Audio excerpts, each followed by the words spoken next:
खाथि मोनफैहांदों फेसबुकआव गोबां भाइरेल भिडिअ मोनबाय थादों नोंसोर थाम्बनेल टाइटेलखौ नायना गबानो मोनखांदों सासे आदैया गावनि फिसाजोखौ एनेका बुदों माने बयफ्रेन्डजों दैमाफाराव बेरायनो थांदोंमोन खोमा बेयाव सोरबा खिन्थाबाय खोमा बहुत बुजादों भिडिअखौ जोबजासिम नाय होमबासो बुजिनो मोनगोन होमबा नायदो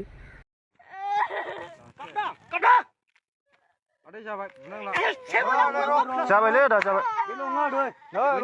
सासेखौबो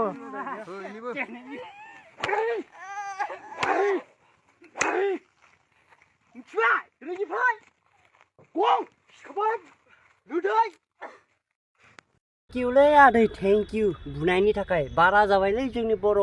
माने गथ'फोरा बारा जाबाय लोगो हमनायफ्रा बारे मा बुंबावगोन आरो बैसागि खाथो मोनफैदों बिसिनि बुलायलायनायासो बारा नुजादों फेसबुकआव आरो माथो बुंबावो जोंनि बर' हारिफोरखौलाय बिदिनोसै मालायनि सायाव बारा बुंनाया मोजांबो नङा आंनि थाखाय हामा जागोन आरोना बेखायनो भिडिअ एसेनोसैमोन आरो मोजां नांजोबा लाइक शेयार कमेन्ट साबस्क्राइब खालामनानै दाबाव आरो आंनि भिडिअखौ मानिफ्राय नायदो कमेन्ट सेक्सनआव खिन्थानानै दाबाव